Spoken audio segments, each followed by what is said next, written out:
Leader T V میں ایک بار پھر خوش آمدید۔ یوسف صاحب، ہماری بات ہو رہی تھی آئی جے آئی کے حوالے سے وقفے سے پہلے، تو آئی جے آئی کی تشکیل کیسے ہوئی؟ اس میں آپ کا بھی کوئی پارٹ تھا؟ ہاں، چھوٹا سا تھا۔ وہ اگر بتا دیں ہمارے۔ صرف میرا پارٹ بتاؤں یا مطلب آپ نہیں، اپنا پارٹ بھی بتا دیں اور پھر آگے کیسے بنی۔ اور پھر اس میں ایک اہم بات یہ ہے کہ جب متحدہ قومی موومنٹ پیپلز پارٹی کا حصہ تھی تو چلتی گورنمنٹ میں وہ کیسے آئی جے آئی کا حصہ بننے جا رہی ہے، اس کے اسباب کیا تھے؟ میرا خیال ہے تسلسل کو مد نظر رکھتے ہوئے پہلے تو آئی جے آئی پہ بات کریں۔ ٹھیک ہے۔ آئی جے آئی جو ہے نا وہ ایک جمہوری اتحاد تھا، اور اس کا مطمع نظر یا اس کا مقصد جو ہے اصول اقتدار تھا۔ تو اس میں بے شمار پارٹیز تھیں، اس میں سب سے بڑی پارٹی مسلم لیگ تھی، جو آج مسلم لیگ نون ہے۔ اس وقت بھی مسلم لیگ کے اس پارٹی کے سربراہ چٹھا صاحب، اس کے جنیجو صاحب کے بعد میاں نواز شریف ہی تھے۔ تو میاں نواز شریف والی مسلم لیگ جو ہے وہ اس وقت ایک میجورٹی کمپوننٹ تھا آئی جے آئی اتحاد کا۔ تو ظاہر ہے کہ خواہش تو کسی اتحاد میں جانے کے لیے یہی ہوتی ہے نا کہ حصول اقتدار۔ تو اس کے لیے ضروری تھا کہ ایک پاپولر پبلک اپیل ہو، الیکشن ہو، اس کے نتیجے میں آئی جے آئی جو ہے وہ پیپلز پارٹی کو ڈیفیٹ دے کے الیکشن میں اور اقتدار کا حصول جو مقصد ہے اس کو حاصل کرے۔ تو یہ اسی طرح سے اس کی ابتدا ہوئی، مگر اس کے اس دور کے ماحول کے حساب سے بات کرتا ہوں، ہم اس سے بہت آگے نکل چکے ہیں، مطلب اس پہ میں تبصرہ ابھی نہیں کرنا چاہتا۔ لیکن اس وقت جو ماحول تھا اس میں یہ تھا کہ ضیاء صاحب کے شہادت کے بعد، وفات کے بعد پلین کریش میں مرزا اسلم بیگ جو ہیں وہ آرمی کے سربراہ بن گئے، اور غلام اسحاق خان جو سینٹ کے چیئرمین تھے، by virtue of his office he became the president. اچھا، ڈسکمفرٹ تھا پیپلز پارٹی کو اقتدار ملنے پہ، اور پیپلز پارٹی کے پاس بھی خود سے پورا نمبر نہیں تھا اپنے تئیں حکومت سازی کا۔ تو اس کو اقتدار بہرحال مل گیا، کولیشن ہوئی، ایم کیو ایم اس کی شریک ہوئی، اس کے نتیجے میں ملا۔ اب یہ کولیشن گورنمنٹ ظاہر ہے کہ وہ ایم کیو ایم کے جو نمبر تھا اس پہ ڈپینڈنٹ تھی، بڑی حد تک ڈپینڈنٹ تھی کہ وہ ہے تو پیپلز پارٹی میجورٹی انجوائے کر رہی ہے، وہ نہیں ہے تو سندھ میں یہ مسئلہ نہیں تھا، وہاں تھا۔ تو بہرحال ہوا یہ کہ اس کے پیچھے جو مقصد تھا اس کے حصول کے لیے سچائی بیان کر رہا ہوں، اب شاید 30 سال ہو گئے تو کہنے میں بھی کوئی حرج نہیں، ویسے بھی 25 برس کے بعد ڈی کلاسیفائی ہوتا ہے، میں اسی کو مد نظر رکھتے ہوئے بات کر رہا ہوں۔ ویسے میں پہلے بھی کہہ چکا ہوں لیکن پبلکلی آج بات کر رہا ہوں۔ ہوا یہ کہ اس مقصد کے حصول کے لیے جو بلیسنگ ملی آئی جے آئی کو، آئی جے آئی کی فارمیشن اور آئی جے آئی کے ذریعے اس جدوجہد کو حاصل کرنا جس کے نتیجے میں پیپلز پارٹی کی حکومت گھر جائے، اس کو بلیسنگ اس وقت جو آرمی چیف تھے ان کی بھی تھی، جنرل بیگ صاحب کی، اور غلام اسحاق خان کی بھی تھی، شاید ان سے زیادہ تھی۔ تو ان دونوں کے ساتھ معاملات کو آگے بڑھانے کے لیے ایک کہنا چاہیے بیہائنڈ دا سین رابطے کی ضرورت پیش آئی۔ تو مجھے یونس حبیب صاحب جو ہیں انہوں نے رابطہ کیا، اللہ ان کی مغفرت کرے، تو انہوں نے رابطہ کیا اور مجھے بلایا گیا تھا ابھی بینک پلازا میں 17ویں منزل پہ ان کا آفس تھا، تو یہ اس وقت زونل چیف تھے۔ تو مجھے یہ کہا کہ مجھے ایک پیغام دینا ہے الطاف حسین کو، اور یہ پیغام ہے جنرل بیگ کا۔ میں نے حکم کرے آپ۔ ظاہر ہے میں تو پیغامبر کی حیثیت سے مجھے وہ کچھ کہہ رہے تھے تو مجھے وہ بات کنوے کرنی تھی۔ وہ بہرحال اس کا یہ ہوا کہ وہ پیغام لے کے میں 90 گیا۔ 90 پہ ظاہر ہے میں نے محترم الطاف حسین صاحب کی نظر یہ بات کی، تو جو ان کا طریقہ کار تھا انہوں نے کہا ابے لے، تو اس پہ یہ ہوا کہ بھائی اس پہ تو ہمیں ہماری جو مرکزی کابینہ ہے یا رابطہ کمیٹی جو اس وقت ہوتی تھی سینٹرل کمیٹی، اس سے مشاورت کرنی پڑے گی، تو پھر فیصلہ کریں۔ وہ فیصلہ رات ہی میں ہوا، اور اس مشاورت کے بعد مجھے وہاں سے روانگی کا رکا ملا۔ میں اپنے گھر گیا اور میں نے ان کو انفارم کیا کہ الطاف حسین صاحب ملنے کو تیار ہیں۔ تو بہرحال وہ پھر ملاقاتیں ہوئیں، اس کو اتنی ڈیٹیل میں نہیں جاتے۔ یونس حبیب کے گھر پہ ہی ہوتی رہی، ایک فیز 2 میں اور ایک عبداللہ شاہ غازی پہ گھر تھا، وہاں ملاقاتیں ہوتی رہی۔ وہاں اس ملاقات میں میرا کیا ذکر، الطاف حسین صاحب، عظیم احمد طارق صاحب، آفاق احمد صاحب یہ موجود رہے، اور وہ ملاقاتیں کوئی 3 یا 4 ملاقاتیں ہوئی. اس کے نتیجے میں ظاہر معاملات کسی حد تک ہموار ہوئے اور ایم کیو ایم جو ہے آمادہ ہوئی, کیونکہ ان کی مشکل بھی اگر میں مد نظر رکھوں تو آئی شوڈ بی ٹروتھفل کہ اس وقت تک جو یہ کولیشن جو ہے نا اس میں مہاجر قومی موومنٹ جو ہے وہ بڑی حد تک مایوس ہو چکی کہ انہوں نے جس مقصد کے لیے اس حکومت کو سپورٹ کیا ہے وہ ان کو وہ مقاصد حاصل نہیں ہو رہے ہیں. بہرحال لیکن صرف یہ وجہ نہیں تھی, اس میں ہم نہیں جائیں گے. اور بعد میں یہ ہوا کہ زاہد سرفراز, نعیم ملک اور وہ آئے کراچی. 90 کے پاس بدر اقبال کا گھر تھا, اس کے اوپر منزل میں ہماری پہلی نشست ہوئی ان کے ساتھ. وہ مذاکراتی عمل جو ہے وہ مہینوں چلا, 2-3 مہینے. اس کے نتیجے میں ایک نیا معاہدہ وجود میں آیا, وہ تھا I J I M Q M accord کہہ لیں, ایگریمنٹ کہہ لیں, وہ بن گیا. وہ ایگریمنٹ اپنی جگہ مکمل ہو کے ریپ اپ ہو گیا کہ ہاں اب یہ گو ہیڈ ہے, ٹھیک ہے. اس کے بعد ایک مرحلہ ایسا ہے جب عدم اعتماد کی تحریک جو ہے وہ پیش ہونے کا ایکچوئل وقت آ گیا. تو یہ زمزمہ پہ ایم اے جلیل صاحب جو ہیں, ان کی ساس کہہ لوں یا نسرین جلیل صاحبہ کی والدہ کہہ لوں, ان کا گھر تھا. وہاں ایک نشست ہوئی جس میں غلام مصطفیٰ جتوئی صاحب مرحوم, اللہ ان کی مغفرت کریں, اور نواز شریف صاحب, ادھر سے ایم کیو ایم اور اس کی لیڈرشپ, یہ سب ایک جگہ اس تاریخ کو رات کو جمع ہوئے. یہ سن کون سا ہے؟ یہ عدم اعتماد کی تحریک مجھے یادداشت اگر 89 والی, تو وہ تحریک اصل میں پیش ہونے سے 2 یا 3 دن پہلے یہ اجتماع ہوا. تاریخوں میں شاید اب ساتھ نہیں دے گی میری یادداشت. تو وہ سگنیچر سیریمنی ہوئی اس ڈاکیومنٹ پہ. ڈاکیومنٹ جو وجود میں آیا تھا 4 مہینے پہلے, دستخط اس کے اس تاریخ کو ہوئے. اس کی جو بھی سیاسی مصلحتیں تھیں, ظاہر ہے کہ اس کو انڈر ریپس رکھنا بہت ضروری تھا. اس کا اخفاء یا باہر آ جانا تو اس کو سیبوٹائز کر دیتا. وہ دستخط ہو گئے. اس کے بعد وہ عدم اعتماد کی تحریک پیش ہونے والا دن اسمبلی میں آیا, اور ہم نے یہ دیکھا کہ پیش ہونے کے ساتھ ہی جو ٹریزری بینچز ہے اس سے ایم کیو ایم اٹھ کے اپوزیشن بینچ پہ گئی, اور اس وقت بہت اچھی مصرے یا شاعری بھی سنی گئی, اس میں بھی نہیں جاتے. بہرحال وہ تحریک جب پیش ہو گئی تو اب یہ پراپرٹی بن گئی ہاؤس کی.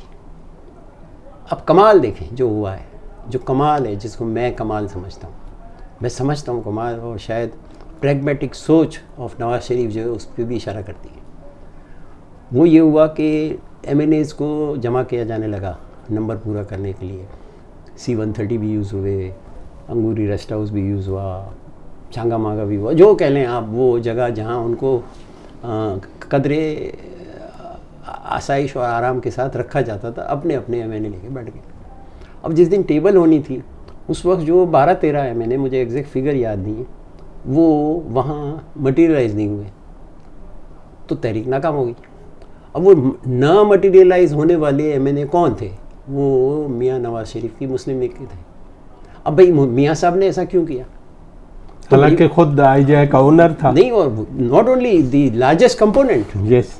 تو انہوں نے کیوں کیا ایسا؟ تو اس کی بھی کوئی وجہ ہوگی نا. تو وہ وجہ جو میں بہت عرصے سوچتا رہا اور مجھے بعد میں کچھ شعور بھی آیا, وہ یہ تھی کہ اگر اسمبلی ٹوٹتی ہے تو اس کے نتیجے میں جو عبوری حکومت بنے گی اس کے سربراہ محترم غلام مصطفیٰ جتوئی ہوں گے.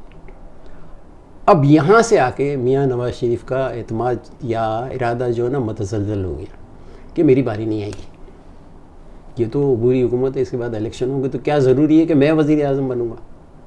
جو میں سمجھتا ہوں ایک پریگمیٹک پولیٹیشین اگر ایسا سوچتا ہے تو کوئی غلط بھی نہیں سوچتا, لیکن ایسا پہلے سوچ لیتے تو زیادہ اچھا ہوتا.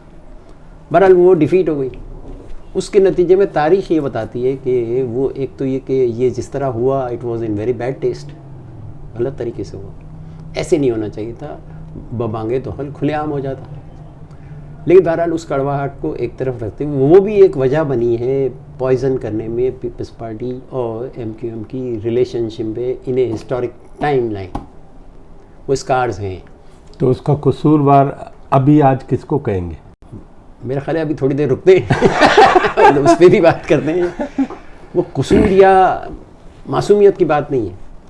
اگر آپ گستاخی نہ ہو تو میں اگر ایک جملہ کہوں کہ یہ سب کچھ ہو رہا تھا تو کیا اس وقت کی حکومت صوبائی اور وفاقی کیا ان کے جو کان اور ناک یا دیکھنے والے ادارے تھے کیا وہ سو رہے تھے؟ کیا بی بی کو اتنا غافل رکھا گیا؟ نہیں، جاگ رہے تھے تبھی تو ناکام کی. اگر آپ نہیں، یہ آپ کا حسن زن ہے، لیکن بات یہ ہے کہ ان کا جھانکتے ہوئے نہ سننا نہ دیکھنا یہ بھی ایک پہلو ہے. تو کوشچن تو یہ ہے کہ 4-5 مہینے پہلے ایک معاہدہ فائنلائز ہو جاتا ہے، اپنے نتیجے پہ پہنچ جاتا ہے، پرنٹ ہو جاتا ہے، دستخط کے لیے اویلیبل ہو جاتا ہے، اور اس پہ دستخط 4-5 مہینے بعد ہوتے ہیں. تو کیا اس پوری مدت میں یہ گستاخی نہ ہو تو فیلئر نہیں تھا ان اداروں کا جو یہ کام معلوم ہونا چاہیے کہ کیا کیا ہو رہا اگر ہے. میں نام لوں گا تو وہ ادارے مطلب مناسب نہیں ہیں، لیکن میں کہتا ہوں اسپیشل برانچ ہے، آئی بی ہے، کیا وہ ناک کان نہیں ہے کسی پرائم منسٹر یا صوبے میں؟ بھائی تو یہ ایسے ہو گیا. اگر میں آپ کو یہ واقعہ سناؤں یعنی آن اے لائٹر نوٹ، تو جس روز ہم زمزمہ والے گھر پہ اجتماع ہو رہا تھا تو میاں نواز شریف صاحب کو میں اور امین الحق ہم 76 کی کرولا میں پنجاب ہاؤس گئے تھے بات آئی لینڈ میں. اس وقت اس کی دیواریں چھوٹی ہوتی تھیں، دیواریں اس کی ایسی نہیں تھی جیسی آج ہے. اس وقت پنجاب ہاؤس اپنی جگہ ہسٹورک بلڈنگ تھی، مگر یہ دیواریں بہت چھوٹی.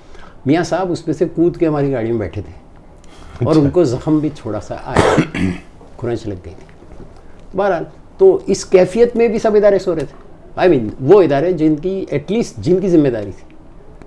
بہرحال وہ ناکام ہونا اور میاں صاحب کا اس طرح سے پھر ان ہز اون انٹرسٹ اس کو خود سے ڈیفیٹ کرانا، یہ شاید ان بری مثال میں ایک اور بدتر مثال تھی. بہرحال ہسٹری ہے تو بات کر رہے ہیں. خیر اس کے نتیجے میں پھر جو ماحول بنا وہ آپ یہ دیکھیں کہ آپ میری جگہ بیٹھ کے سوچیں یا الطاف حسین کی جگہ بیٹھ کے سوچیں یا ایم کیو ایم خود، تو ان کی جو فرسٹریشن یا غصہ یا نا امیدی یا یہ سب کچھ کرنے کے بعد کے جو کانسیکوینسز تھے، جس میں ایلیمنٹ ہو سکتا ہے کہ ہمارا پرسیکیوشن ہوگا. پیپلز پارٹی کی گورنمنٹ تو رہی نا، ڈیفیٹ نہیں ہوئی، میری ختم نہیں ہوئی. تو اس کے نتیجے میں الطاف حسین عازم سفر ہوئے لندن کے. اب اگر میں اس میں اب یہ 92 آ گیا، نہیں ابھی ہم وہیں ہیں. تو جب یہ گئے تو جانے میں جو ہوا وہ تاریخ کا حصہ ہے، اس وقت ریلیونٹ بھی نہیں ہے، چلے گئے. جب وہ چلے گئے تو وہاں ہمارے جو ہائی کمشنر ہیں، بی بی کی گورنمنٹ ہے، ہمارے ہائی کمشنر تھے، اس کی جو پروٹوکول آفیسر ہیں مسٹر کھوکر، وہ ہائی کمیشن کی گاڑی لے کے آئے تھے اور انہوں نے ان کو ریسیو کیا. تو ایک سینس آف پروٹیکشن ان کو دیا گیا کہ بھائی تم فکر نہیں کرو، وہ تم اپنا آرام سے تھوڑا کول یور ہیلز اور حالات صحیح ہو جائیں گے. وہ گئے. اس کے بعد کچھ عرصے بعد پیپلز پارٹی کی حکومت کچھ اور وجوہات کی بنا پہ چلی گئی. ڈیفیٹ تو نہیں ہوئی مگر وہ اپنا ٹینیور مکمل کیے بغیر جو 2-2.5 سال میں چلی گئی. اچھا چلی گئی کوئی بات نہیں، مگر جو وہاں سے واپسی ہوئی 22 اگست کو، اس حد تک تو یہ سارا اس کا بیگیج تھا کہ بھئی یہ غلطی ہوئی ہے یا یہ ہمارے ساتھ زیادتی ہوئی ہے، ہمیں دھوکہ ہوا ہے، جو بھی بہت ساری وجوہات ہو سکتی. تو وہ واپس آئے. اس کے بعد جو وہ گئے وہ معاملات جو ہیں میری ایم کیو ایم سے رخصتی کے بعد گئے. آپ سمجھیں؟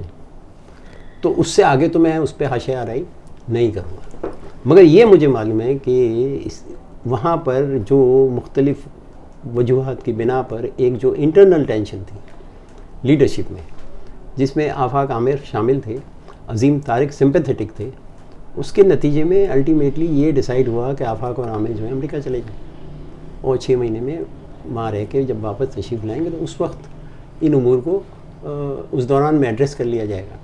مگر ہوا کیا، جس رات وہ گئے اسی رات کراچی میں محسن انسانیت کے بینر لگے اور 100 مجھے یاد پڑتا ہے، کلیکشن ہے میموری کا، 169 گھر جلا دیے گئے ان لوگوں کے جو سو کالڈ حقیقی ہمدرد یا اس کے ممبر تھے یا ڈسیڈنٹ تھے یا اس اسٹرکچر کا حصہ بنے، منحرف کا جو حقیقی بنی تو اس کا حصہ تھے.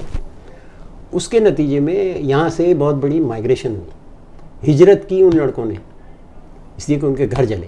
جب وہ ہجرت کر کے لاہور پہنچے تو لاہور میں ان کے ساتھ کیا ہوا، وہ داتا دربار پہ اس حد تک آئے تھے جسے کہنا چاہیے کہ وسائل کی کمی تھی ان کے پاس یا نہیں تھے، تو داتا دربار پہ لنگر پہ زندہ رہے.